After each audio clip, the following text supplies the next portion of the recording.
Hello guys, good day guys. Nandito tayo ngayon sa Mollilone kung saan makikita dito yung Drilon Bridge papunta to ng ferry going to Bacolod. So nandito tayo ngayon sa Esplanade sa may Mollilone. So ngayon guys, itutur ko kayo dito, ipakita ko sa inyo kung gaano kaganda, kalinis ng tubig dito sa may Iloilo Esplanade dito sa Mollilone. So yan guys, kita nyo naman ang tulay, maganda, may mga pintura, yung ilog, malinis. Yan, super ganda talaga. So maglakad-lakad tayo dito guys. So kahit guys na mainit ang panahon ay hindi natin maramdaman ng sobrang init kasi sobrang sarap ng ng hangin.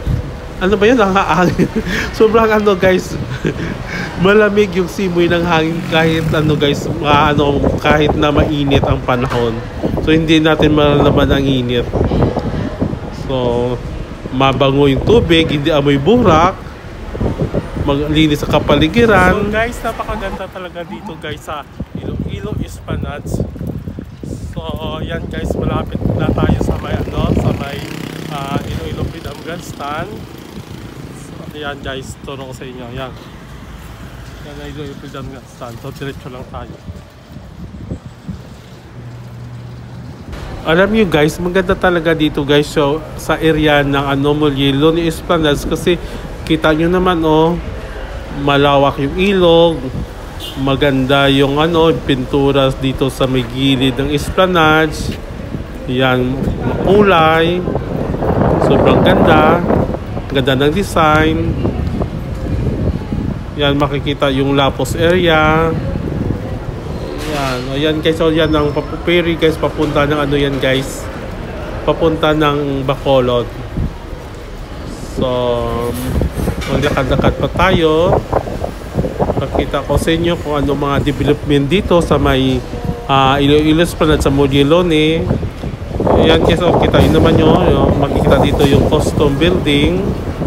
So ngayon na yan siya guys, ng museum na siya.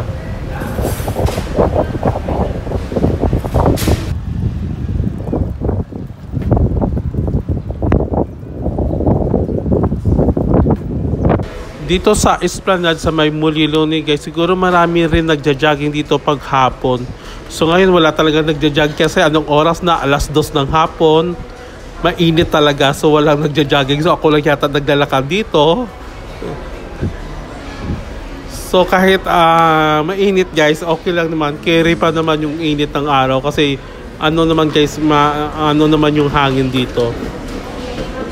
Nagtatalo yung yung init at saka yung hangin. So okay lang, enjoy naman. Yan. Nakita natin yung Lapos area, terminal. Ito, Oswag, Iloilo. Yan. Yan guys, yung Lapos area. Yan. So yan, Drilon Bridge. Yung tulay. So ganda talaga dito guys, no?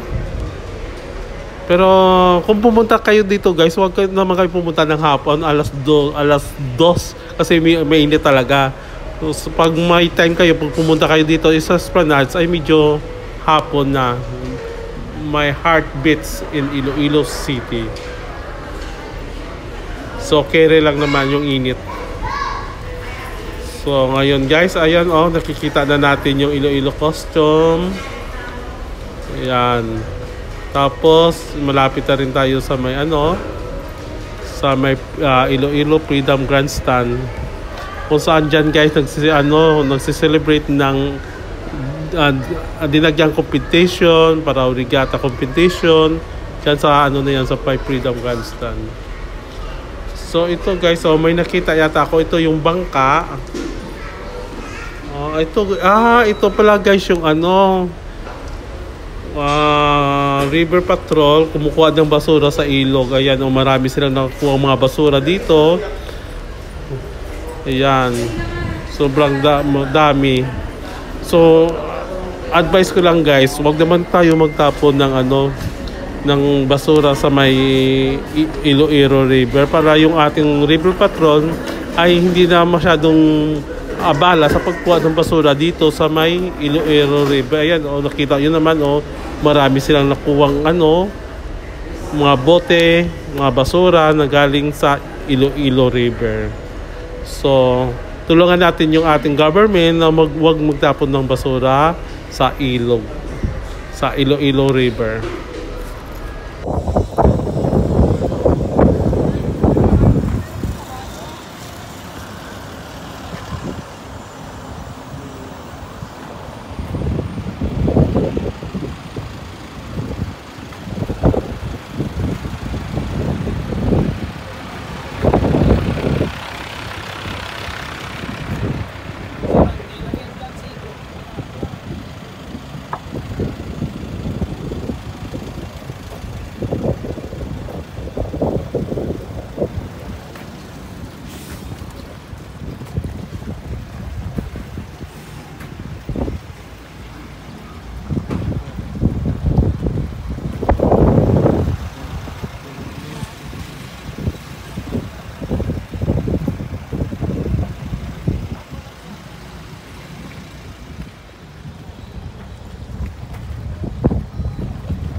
So ito na guys, nandito na tayo sa Iloilo Freedom Grandstand.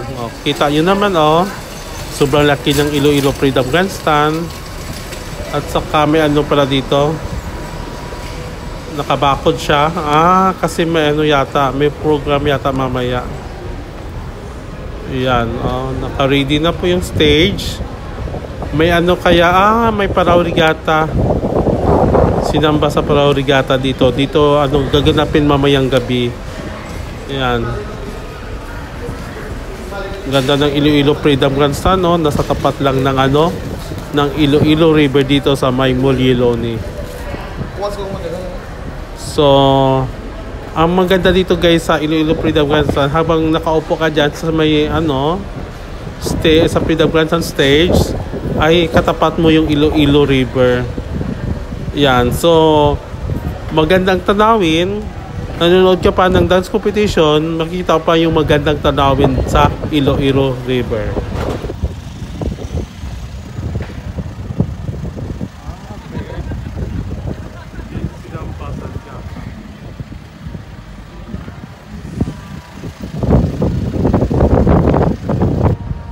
Naayos nila yung stage. Nabasa ka.